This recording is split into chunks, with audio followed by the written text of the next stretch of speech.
Buenas, pessoal! Então, o papo hoje é quando começar o estímulo das suas colônias.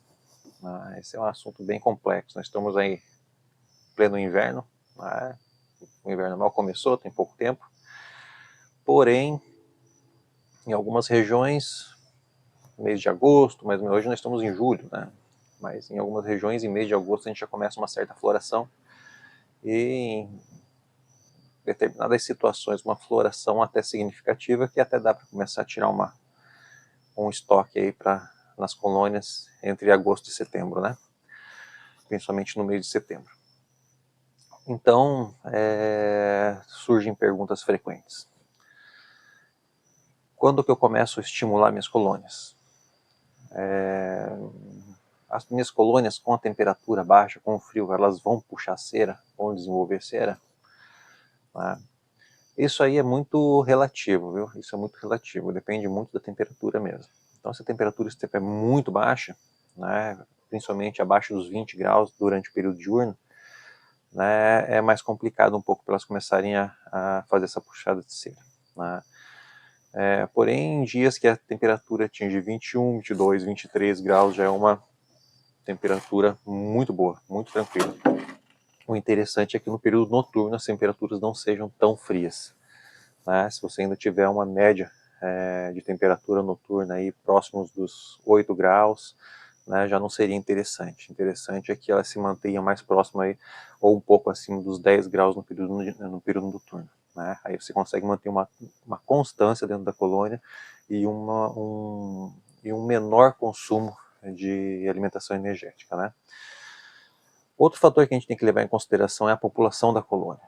Né? Se você está trabalhando com núcleos de 3 ou 4 quadros, não faz sentido que uma colônia tão pequena gaste energia tentando expandir a colônia, tentando expandir essa área de cria dela, em um momento onde você ainda não tem uma fartura grande de alimento ou que a temperatura, que o clima local não esteja muito favorável.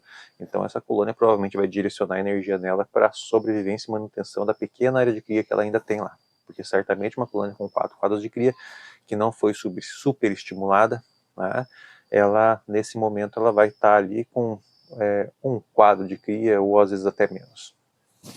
Então a tendência é que essas abelhas adultas tentem manter esse pequeno ciclo de nascimentos de larvas que estão sendo, e de ovos que estão sendo postos ali nessa colônia pela rainha. Né? Então é preciso observar isso aí. Outro fator interessante em observar é o que eu basicamente olho nas minhas colônias, né, nesse momento que eu estou saindo da invernada, né, é o seguinte: eu tenho colônias em vários estágios diferentes de desenvolvimento. Estando em vários estágios diferentes de desenvolvimento, eu tenho que fazer uma equalização, mas a princípio eu não faço uma equalização nesse primeiro momento. Né? Eu costumo simplesmente fazer uma revisar o quê? Revisar a área de cria, revisar se tem rainha, isso e aquilo? Nem tanto. Até posso dar uma olhada para ver se tem ovos, né? Encontrei um quadro com ovos, perfeito, eu sei que tem rainha, não preciso mexer mais na colônia, no restante da colônia, mas o meu principal foco nesse momento é verificar se ela tem estoque de alimento suficiente, como ela saiu desse período de inverno, como ela passou esse período de escassez extrema. Né? Se ela tem uma população grande e ainda tem um estoque de reservas bom, né, essa colônia ela já pode, do jeito que ela está, provavelmente ela terá ali seus 3 quadros de cria, 2, 3 ou até 4, dependendo da situação, quadros de cria depois do inverno. Esse seria um padrão excelente, né, para a saída de inverno. Né. Porém, contudo, entretanto, não são todas que se encontram nessa situação. Em algumas situações elas têm, mesmo tendo uma população grande, ela tem ali um quadrinho de cria, 2 quadrinhos de cria, então essa população não é uma população que está em estágio de se expandir ainda, né? Ela ainda precisa de algumas sinalizações para ela entender que agora é o momento de crescer. Né? Então, o que eu costumo fazer? Pegar essas colônias e simplesmente verificar, tem postura? Tem ovo? Tá jóia, tem ovo. Tem reserva suficiente? Reserva mais ou menos, tem 3, 4 quadros de alimentação para uma população de 6 quadros cobertos de abelha? né, 7 quadros cobertos de abelha, muito mel operculado nesse momento, então não seria interessante estimular ela nesse momento. Então eu faço o quê? Substituo alguns quadros operculados, né, por quadros puxados, certo? Quadros puxados, e forneço alimentação para ela, né? Forneço alimentação energética nesse momento para ela, proteína, uma certa porção de proteína, não precisa de tanta proteína, mas eu coloco também um pouco de proteína para elas, né? Alimentação proteica, mas eu privilegio a alimentação energética. Para quê? Para que com essa alimentação energética elas tenham mais capacidade de aquecer a área de cria, consigam aumentar o estoque de alimento consumível, porque a gente vai lembrar o seguinte, o alimento para a abelha mesmo, isso um conceito meu e um conceito de alguns apicultores também, o entendimento que a gente tem, que o alimento principal da abelha, o que a abelha busca de alimento é o néctar, né? O néctar é o alimento dela. O mel não é propriamente dito um alimento, ela vai utilizar como alimento, é óbvio, né? Mas não é o princípio dela não é produzir mel para consumir mel, né? Transformar néctar em mel para consumir mel, isso é um gasto energético. Ela transforma o néctar em mel, por quê? Porque isso aí é uma reserva, uma provisão para tempos ruins, né? No momento onde ela quer se desenvolver, onde ela vai se desenvolver, o que vai estimular essa colônia é o néctar, né? Então, e o que tem esse néctar? Uma concentração maior de água. Então a gente tem uma concentração maior de água do que o mel operculado, viu? Deixar bem claro. Não estou falando aqui em concentração de xarope por enquanto, 2 para 1 para 1, não estou falando disso aí.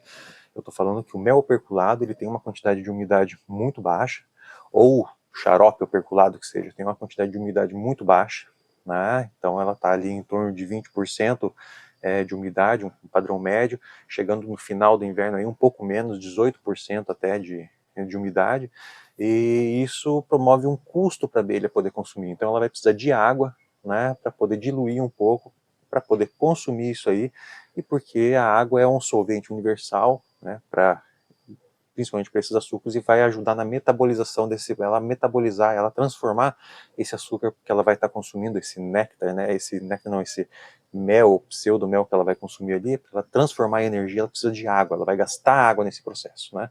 Então, o que seria mais lógico é fornecer um alimento já em condições dela estar consumindo e metabolizando, para quê? Para poder produzir mais energia, para essa energia se transformar em trabalho, né? Que é esse que é o principal motivo agora, né?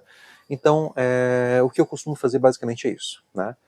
Pegar essas colônias, se ela tem uma quantidade muito grande de alimentação operculada, né, de alimento energético operculado, seja mel, seja xarope, né, operculado, eu prefiro deixar 1 ou 2 favos somente operculado, né, retirar os restantes e colocar cera puxada para ela, alguns favos, 2 ou 3 no máximo de cera puxada para ela, né, e colocar xarope. Para quê? Porque ela vai pegar esse xarope, por mais que seja uma quantidade muito grande que você forneça agora, ela vai estocar, mas ele vai estar ainda na forma líquida, não vai estar operculado, vai ser um alimento mais fácil para ela consumir, ela vai consumir aquilo mais rapidamente, e é isso que eu quero nesse momento. Quero que ela comece a consumir rapidamente. Por quê? Depois desses primeiros consumos dela, 1, 2 semanas de consumo frequente desse alimento, eu já vou conseguir notar as colônias que estão em condições de expansão, né? E vou conseguir conferir as condições climáticas que estão favoráveis à expansão também. Como isso? Observando o surgimento de cera branca, né? Quando essas abelhas começarem em cima desses favos que eu acabei de colocar ali, elas começarem a aparecer, começar a surgir alguns pontos de cera branca, cera nova, significa o quê? Opa, as minhas abelhas estão começando a produzir cera, né? Então, se elas estão começando a produzir cera, significa o quê? Elas estão sentindo a necessidade de expansão, elas estão começando a modificar o estado que elas estavam num estágio de sobrevivência, num estado de conservação da vida da colônia, e agora elas já estão começando a pensar o seguinte, pensar não, né? Vocês vão entender, né? Elas estão começando a entrar numa fase de quê? Está no momento de começar a pensar em expandir, vamos crescer, né?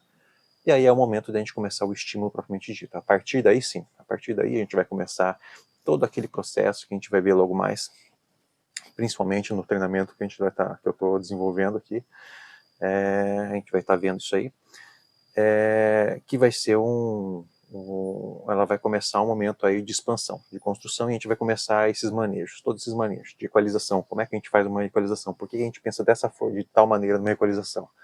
O que tem que ter numa colônia? Quantos quadros de cria seria o ideal? Quantos quadros de alimento seria o ideal? Quanto de alimento eu tenho que fornecer? Por que o interessante é fornecer essa quantidade de alimento e ter essa frequência de alimento e não fornecer uma outra, né? O que seria mais interessante? Xarope 2 para 1, 1 para 1? Alguns falam em xarope com concentração de 30%. Será que é ideal agora na saída do inverno? Será que é ideal na primavera? O que é mais vantajoso e menos vantajoso? Qual é o maior custo-benefício? Isso aí a gente tem que analisar partindo de princípios técnicos, não de achismo, né? Quando a gente parte de princípios técnicos para a produção, a gente tem uma noção melhor do que a gente vai fazer, a gente consegue se planejar melhor, e a gente consegue planejar principalmente custos da operação durante o ano. E a gente consegue prever quanto eu vou ter de colônias, quanto eu consigo sustentar financeiramente de colônias, quanto recurso eu preciso ter para sustentar a alimentação dessas colônias, e quanto eu posso conseguir colher dessas colônias baseado no potencial apícola regional, potencial apícola local, porque é muito bom deixar claro isso. Não é em todo lugar que uma colônia de apis vai produzir 40, 50 quilos. Não é todo lugar que uma abelha vai produzir 30 quilos. Tem lugares que as colônias vão produzir muito menos. E por quê? Porque não tem população? Não, não é por causa disso, porque às vezes você pode ter uma população muito grande, porém você não tem condição climática para elas forragearem, e esse aí é um assunto para um outro vídeo. Beleza, pessoal? Até mais. Pessoal, só um recadinho que eu esqueci de comentar durante o vídeo. Eu vou deixar o link na descrição aqui do nosso grupo de WhatsApp. É um grupinho que eu montei, um grupo que é pequeno ainda, são poucos integrantes, mas é interessante porque é um dos poucos grupos que a gente tem relacionado à apicultura, onde está realmente vedada essa questão de discussão política, discussão religiosa. Eu não gosto e acabo removendo até aqueles comentáriozinhos, aqueles figurinhas, aqueles bom dia desnecessários, então focado mais na área técnica. Não é sempre que tem discussões volumosas lá, porque não são muito integrantes ainda, né? Mas quando ocorrem umas discussões, ocorrem uns debates bem interessantes, tá? Então vale a pena dar uma olhadinha lá. E outra coisa também que eu não estou permitindo no grupo, até porque a gente não tem patrocínio, a gente não recebe nada de ninguém, não tem merchan, não podemos fazer merchan de ninguém, propaganda de equipamentos, né? Propaganda de equipamento, propaganda de produto, né? Então lá não tem esse negócio de propaganda comercial, beleza? A gente está direcionando somente para discussões mesmo, tá joia? Quem tiver interesse, eu vou deixar o linkzinho aqui na descrição, só dar um clique lá e participar, tá joia? Assim, quando a gente tem alguma dúvida, alguma coisa que a gente possa estar contribuindo, possa estar compartilhando, as pessoas questionam e a gente acaba entrando num debate, porque lá não sou apenas eu, tem várias pessoas, outras pessoas até muito mais experientes que eu, apicultores muito mais antigos, que trabalham com um volume muito maior de colônias, que podem estar auxiliando lá e contribuindo nessa formação de conhecimento em cima da apicultura. Beleza, pessoal? Então, até mais. Falou!